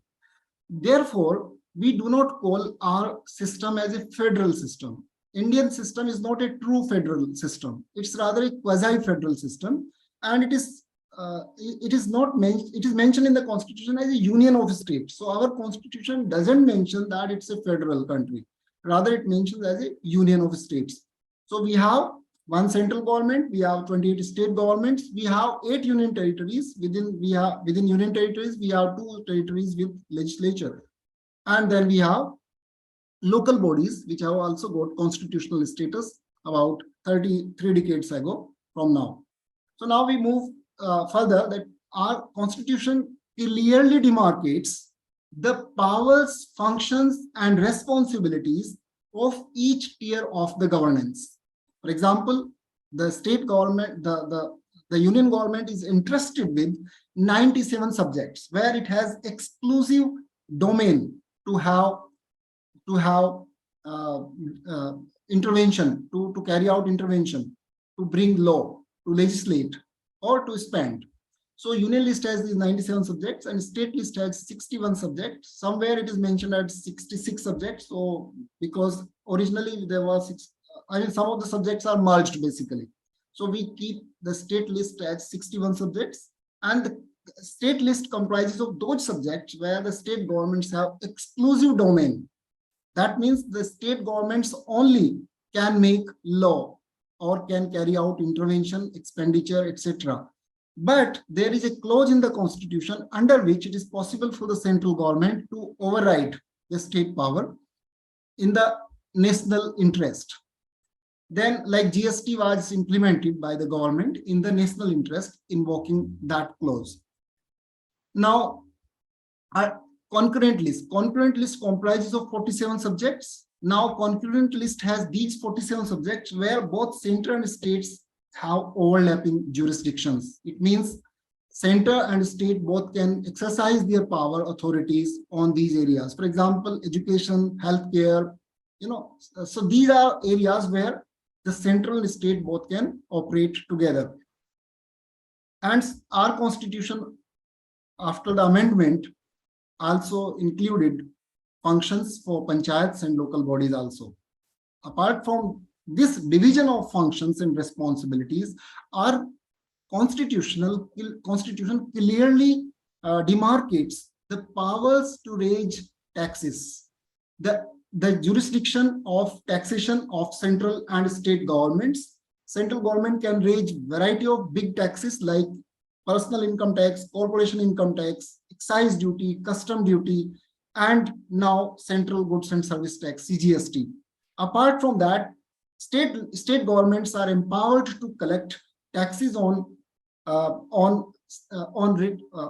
after GST, of course, it's state goods and service tax. Earlier it was retail trade. The largest tax of the state government was retail trade tax. Now it has been state goods and service tax. Apart from that, state governments can charge taxes on agricultural income, which none of the states have charged so far in our country. State government can also charge tax on liquor production, and state government can charge on taxes on petroleum. They can charge taxes upon motor vehicle registration, road transportation, and entertainment. So variety of items are given to state governments also to charge taxes. But if we compare, central government has got bigger taxes, major taxes, which raise huge amount of revenue for the central government, while state government are not provided adequate source of revenue. A comparison between center and state over the expenditure obligations and revenue raising capacity reveals that our constitution is highly biased in favor of central government.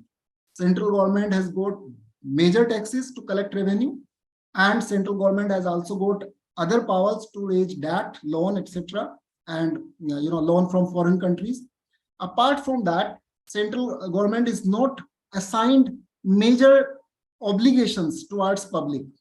If we compare this with the state governments are assigned smaller taxes. Their revenue raising capacity is very limited in comparison to central government, but their expenditure obligations towards public are much more than that of central government. And other thing is that state governments are more or they are closer to the public. They are more accountable because of the proximity with the voters. The state governments are more accountable than central government. Therefore, the constitution is heavily biased if we just look at economic aspects in the Indian fiscal federal system. If we just look at economic aspects, we observe that our constitution has developed a biased heavily biased system where the union government has high economic powers, much more economic powers than the state governments. If we compare this for political powers as well, then also the central government is much more powerful than the state government. So we will not go into the political domain here. We remain confined to the economic aspect, which is called fiscal federal system or fiscal federal arrangement in a country. So first of all, our country is not a federal country. It is rather a quasi-federal country. Because why it is a quasi-federal country? Because center and states do not have equal power. States are not autonomous. States and center and states do not have a balanced distribution of economic powers. It is highly biased towards center. Therefore, we call it a quasi-federal system.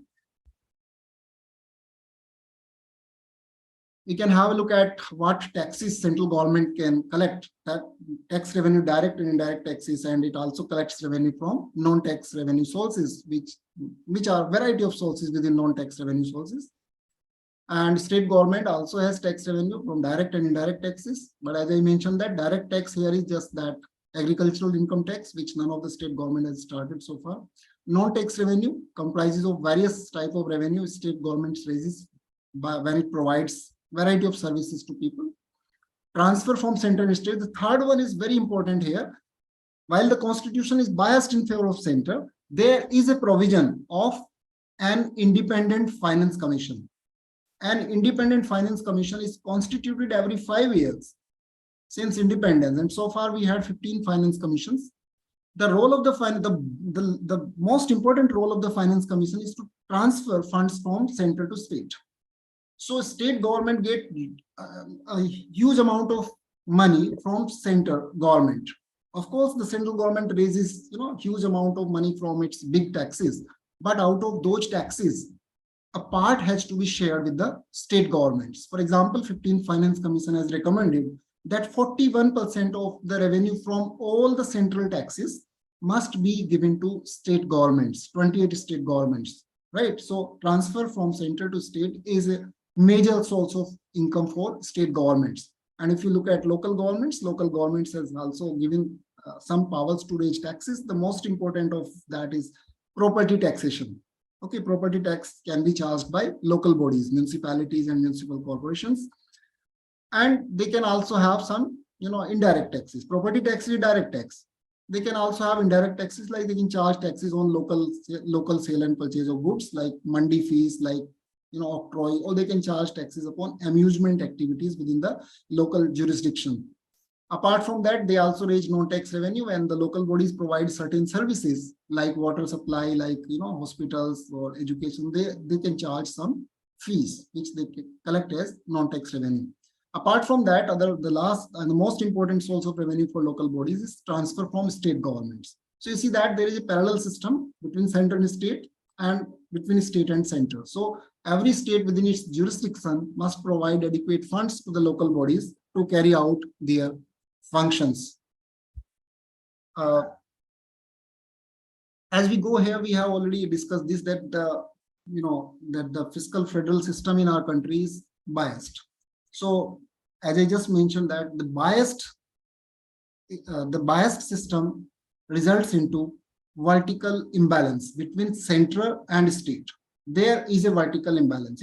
Because we call it vertical because center is here, the central government is at the top, and below that we have horizontal, we have at horizon we have 28 state governments. So if there is a mismatch in revenue raising capacity and expenditure obligation of center and states, we call it as vertical imbalance. Vertical imbalance exists in Indian fiscal federal system between center and state.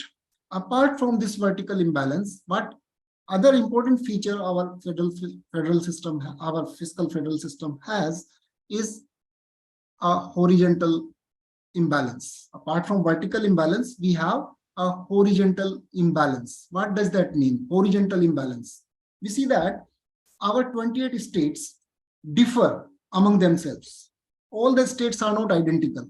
If you compare states like northeastern states, Himachal Pradesh, Uttarakhand, you compare them with the rest of the other states. So we see that these 10 states, northeastern states and 2 states in North India, Uttarakhand and Himachal, are hilly states, while other states, remaining states, are plain states. Mostly there are hills in other states as well, but mostly they are treated as non-hill category of states.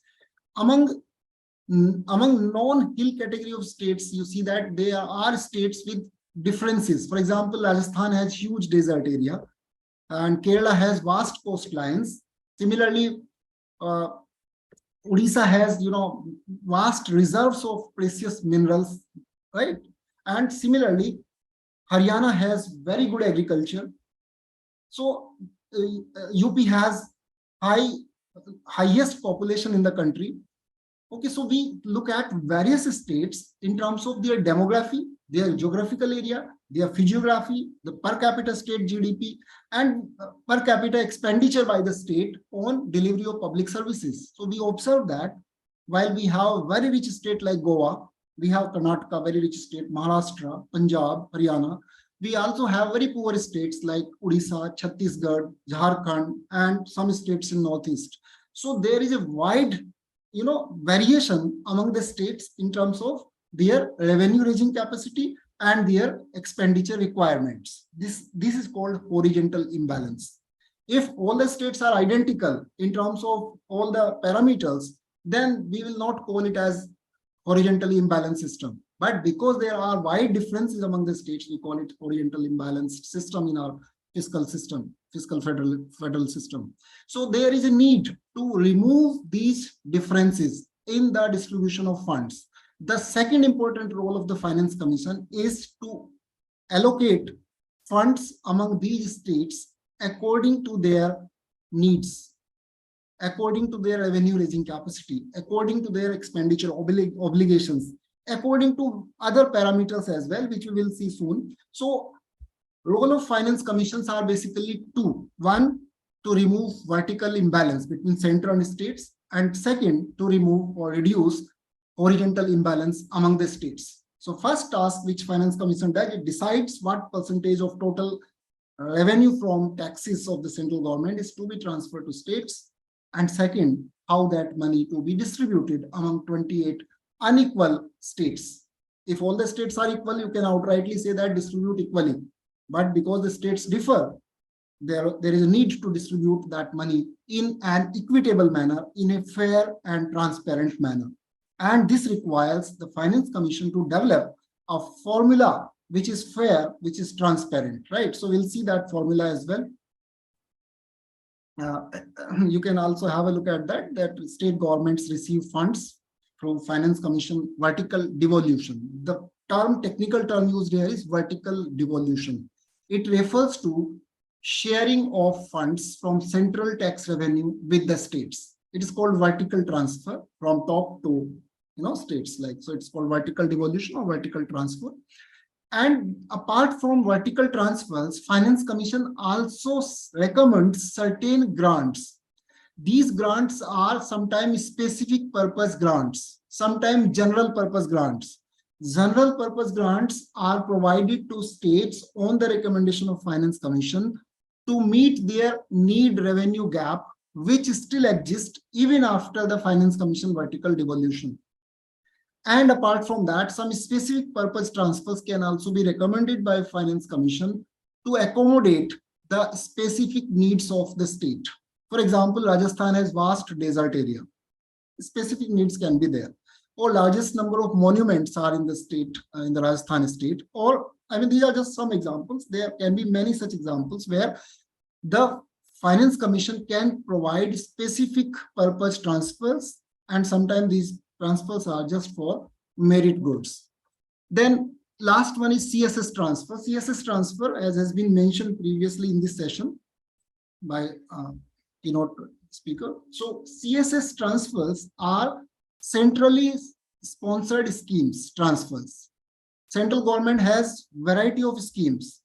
For example, Samagra Shiksha Abhiyan, midday meal, Narega, several schemes are there for which the central government transfers funds to state governments. These are called CSS transfers. In fact, there are two types of schemes. One is called centrally sponsored scheme, like midday meal, Samagra Shiksha Abhiyan, etc. And there are other types of schemes which are called central sector schemes. The difference between the two is that central sector schemes are fully funded by central government. They do not require any matching contribution from the recipient state governments. However, centrally sponsored schemes require a matching contribution. For example, if the central government contributes 60% under Samagra Shiksha Abhiyan, 40% has to be met by the recipient state.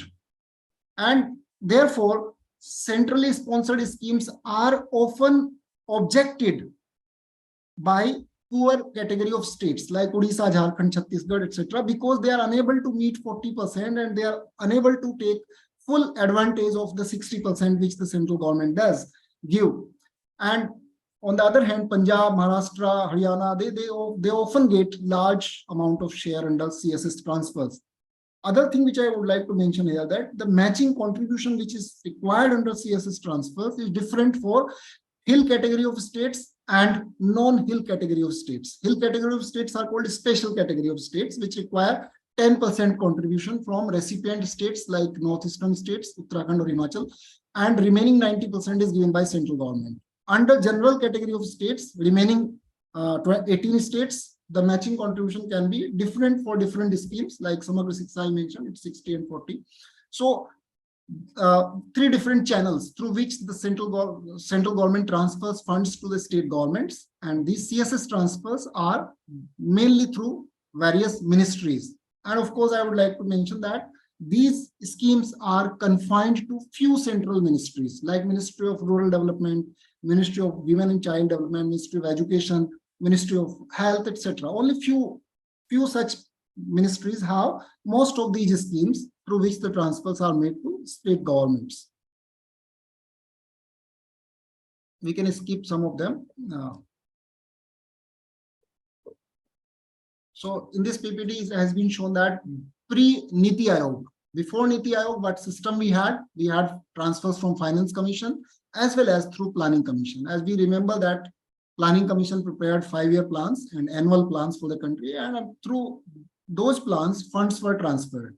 These were called central assistance for state plans. So these were basically plan grants. Okay, so plan transfers from central to state through Planning Commission. But after the dismantling of Planning Commission, we have developed another system of Niti Aayog. Under Niti Aayog, now the funds are not transferred in the name of plan transfers. Rather, Niti Aayog prepares a broader policy framework for overall development of the country.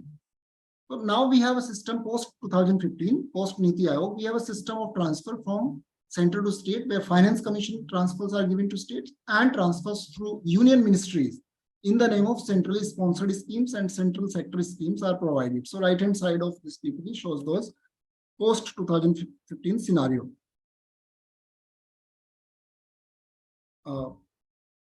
As we look at the criteria or the formula developed by 15th Finance Commission to transfer these funds, you can see that a comparison has been given between 14th Finance Commission formula for transfer of funds and 15th Finance Commission formula for transfer of funds.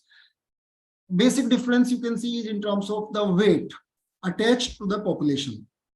While the 15th Finance Commission has taken population of 2011, right?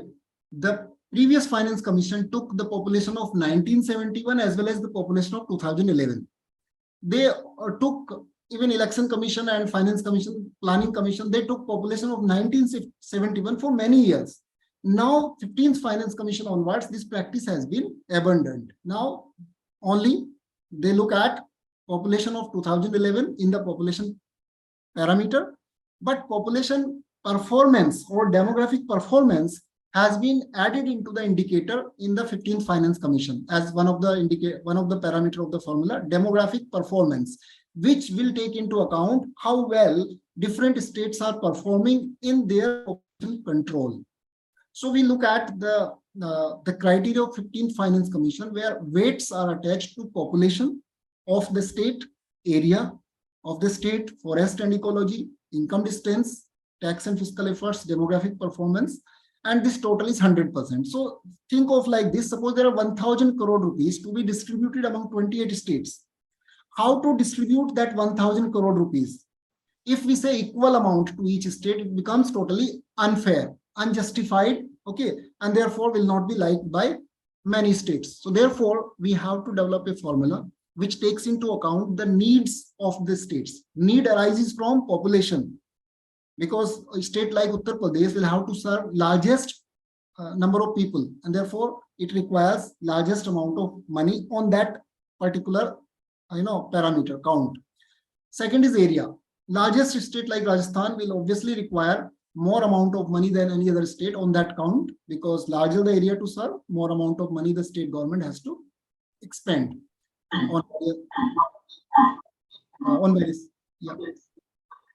on various services.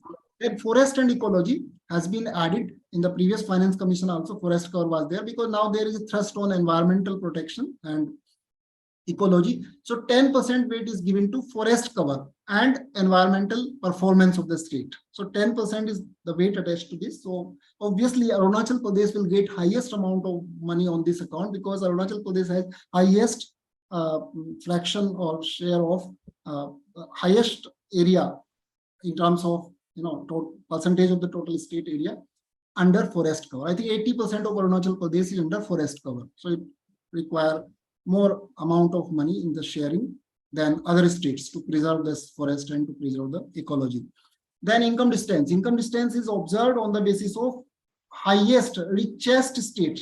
Okay, richest state which has highest per capita state GDP and difference. I mean, this is complex, this is based upon a complex formula, but in simple words, here we say that the distance or difference is measured between the richest state in terms of per capita state GDP and any other state. For example, we'll look at per capita state GDP of Goa, the richest state, and we'll look at per capita state GDP of Odisha. Odisha is a poor state, so you'll see huge differences there. And therefore, there is a need to distribute, there is need to provide more funds to poor state on this parameter. So greater the income distance, more is the entitlement to funds from this Finance Commission transfers. Tax and fiscal efforts. The tax and fiscal efforts are put in the formula to ensure that states do not indulge into competitive demand under this transfer from the central government. Rather, they try to raise their own sources of revenue from their own taxes and their fiscal efforts. They must try to raise as much revenue as possible from their own taxes, and they must try to economize on the expenditures they incur. So tax and fiscal efforts given 2.5% in the total as an incentive to good performing state on fiscal parameters. Demographic performance, as I just mentioned, that it's about how well the state are performing in population control. So it may be related to fertility rate, and therefore the states are rewarded with greater amount of funds who perform better on demographic parameter. Moving ahead quickly, we can have a look at other aspect of the functioning of the Finance Commission. As we can say that apart from vertical transfers and horizontal transfers, the Finance Commission also can recommend on other fiscal aspects of the government. So fiscal deficit and debt levels are the items of recommendation under FRBM framework. FRBM is the Fiscal Responsibility and Budget Management Act, which was passed by Parliament in the year 2003, and since then it is operative. a 5-year target was initially given to central government and state government to meet the targets of FRBM, that is 33% of fiscal deficit at center and states, and revenue deficit to be reduced and eliminated. And then the public debt, the size of debt, government debt should be reduced to a sustainable level. So these targets are given here. I mean, initially the targets were for 5 years from 2003, 2008 and 9, but because of recession due to bank failure in 2008 and 9, this target year was shifted. But because of pandemic, once again, these target years are shifted. So while the fiscal deficit went up sharply during pandemic to more than 9% of GDP at the central level, leave aside the state, it was very high at the state central level. Now the government has been sincerely working on this. In the last 2 budgets, the government has announced sincere efforts to cut down fiscal deficit. And this time they will try to reduce it below 6% in the current fiscal year. So the idea is basically to align the government fiscal behavior with the FRBM rules, right? So for implementation of FRBM rule, the Finance Commission recommends certain measures, certain suggestions for the center and state that how they can meet their FRBM targets. That may be fiscal consolidation, that may be fiscal prudence, that may be cutting down of extravagant behavior. Okay, so sort of different measures can be suggested by Finance Commission. Revenue mobilization is can be another way for another recommendation of the Finance Commission. It suggests measures to raise more revenue for center and state from its existing sources. That may also include like bonds. The Finance Commission talked about bonds, municipal bonds. Some municipalities are trying to raise their finances through bonds, but that has not been so successful so far in our country. Goods and service tax, Finance Commission gave recommendations on the smooth operation of goods and service tax. In fact, 13, 14, 15, these Finance Commissions have been giving recommendations on goods and service tax. But now because GST is under operation, so Finance Commission at most can give certain measures to improve upon its efficiency, okay, in the country. Then financial management practices, Finance Commission can also provide certain suggestions for a better financial management practices at the government level. I mean, it's related to better accounting procedures, as has been mentioned in the previous discussion. Then obviously there are other recommendations as well. Yeah, I have to sum up basically, it's already time. So last one is Niti Aayog. A brief discussion. The Niti Aayog is a sort of think tank. It's totally different from Planning Commission. Planning Commission was the brainchild of Jawaharlal Nehru, and this is the brainchild of NDA government. So NDA government developed the institution, very prestigious, very powerful institution called Niti Aayog, which has a vice chairperson, which has a CEO as well, and of course Prime Minister is the chairperson of Niti Aayog. The Niti Aayog is basically a policy think tank. It basically tries, develops variety of policies. These are called bottom-up policies. Unlike Planning Commission, which developed top to bottom policies, like 5-year plans, annual plans, Niti Aayog develops bottom-up policies. It works at the ground for the development of the grassroots. Okay, and variety of policies are suggested by Niti Aayog to different ministries of the central government.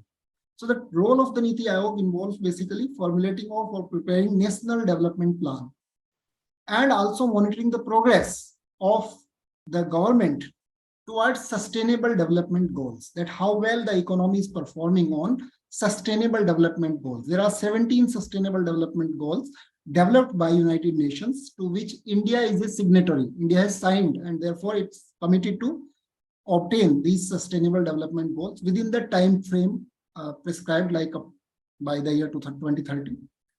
Promoting cooperative federalism, as we learned earlier today, that there is competitive federalism and there is a cooperative federalism. So particularly when different state governments are ruled by different political parties, they often indulge into a type of competition among themselves. For example, to attract FDI, each state government will try to relax the norms as much as possible to attract FDI, or will try to reduce the burden of taxes. Under GST Council, that's not possible. A state government cannot deviate, cannot change the rule on its own. So GST Council is one of the mechanisms towards cooperative federalism.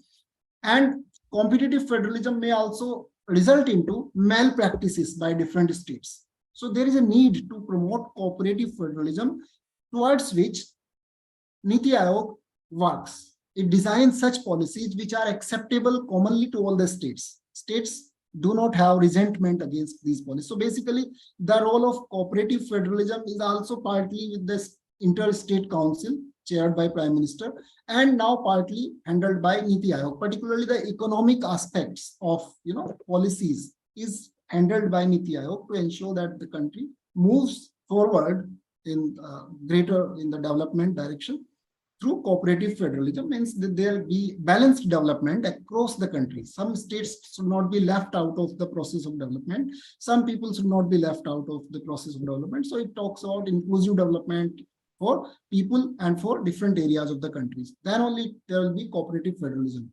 Last one is promoting innovation and entrepreneurship in the country. Of course, you might have seen that several schemes have been launched by various ministries on the recommendation of Niti Aayog. For example, Skill India, Digital India, Startup India, all these are what? These are to promote innovations, to promote entrepreneurship in the country. So the role of Niti Aayog is really very important in the functioning of the economy. And of course, the country has abandoned the planning system and therefore dismantled the planning commission, because planning system was interfering in the functioning of market system too much. And Niti Aayog basically facilitates the functioning of markets. So Niti Aayog is better in that sense. Then the economy is moving towards more markets oriented economy, then there is need to have such an institution like Niti Aayog.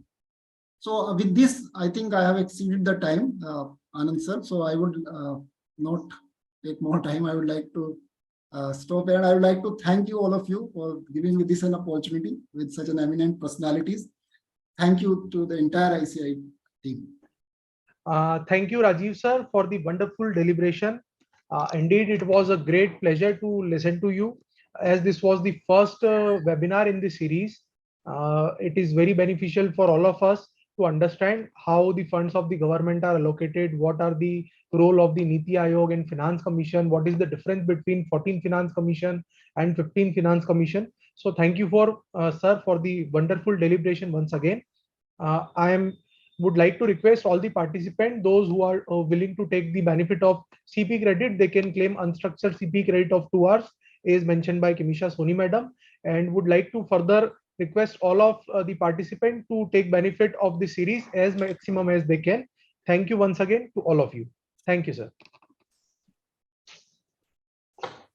We thank you all the participants, Pan India members and government officials for joining this learning series. Please join all the lectures. We will update you as and when dates of the another lecture is scheduled. Thank you so much, all of you. Have a nice day.